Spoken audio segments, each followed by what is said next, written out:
Today I want to talk to you about self-worth. Do you ever find yourself feeling like you'll not be able to look in the mirror and actually like what you see? Maybe you try some affirmation exercises, but you could not believe your own words, like the words that you were telling yourself, you just didn't believe them. Maybe you seek external validation in order to feel appreciated and loved. I want to share with you today 3 things that I did that helped me find my own self-worth, and I believe that they can help you too. And hang with me to the end of the video for a fun bonus exercise. It's going to be fun.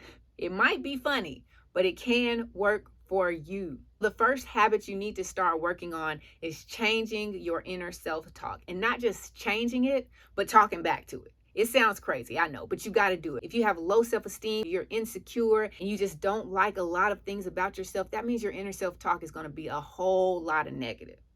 And in order for you to overcome that, you got to talk back, because what you listen to all the time on a daily basis is what you eventually become and what you eventually believe, even when it's not the truth. Because the negative thoughts are going to come up, but you got to shut them down immediately. Say, I can do this. I don't care what you believe. You can look up in the sky because you're trying to talk to your brain, but tell your thoughts that you can do it. It is possible. You are beautiful. You are loved. You do love yourself. You do have a purpose. Anything that you need to tell yourself in order to change what has been ingrained in you as a false belief.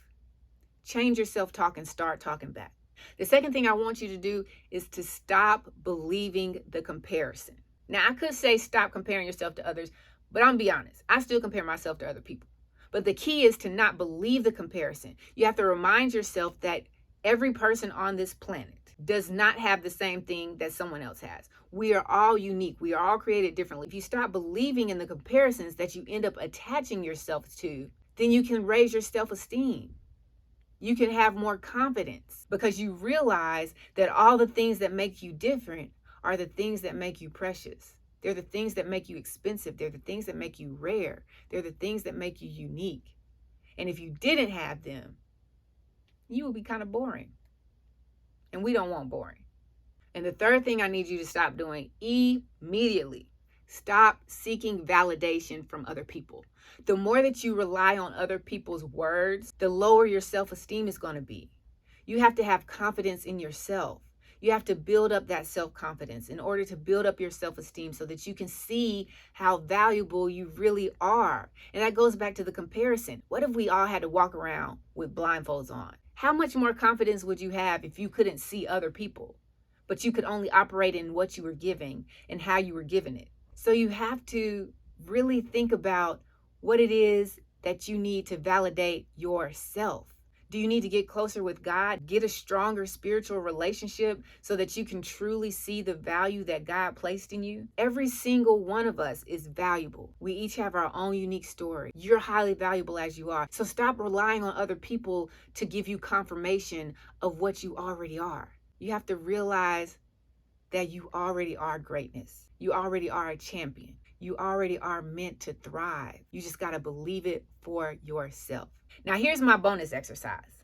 To get those negative self-thoughts out of your head, because they're going to pop up. Let's be honest. You can't stop them from coming, but you can determine how long you allow them to stay. I want you to imagine yourself in a room, and I call it the break room.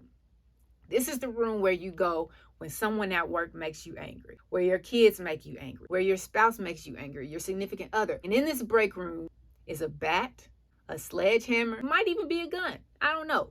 It's your break room, so you decide what it is in there. You have all of these things that you can destroy, but everything that's in there is a negative thought.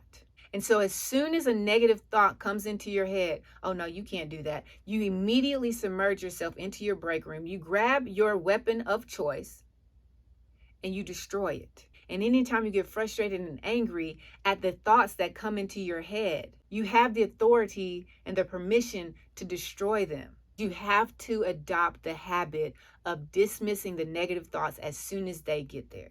But if you're thankful that God woke you up this morning, go ahead and drop a come through in the comments below and stay tuned for some more videos like this. She gone.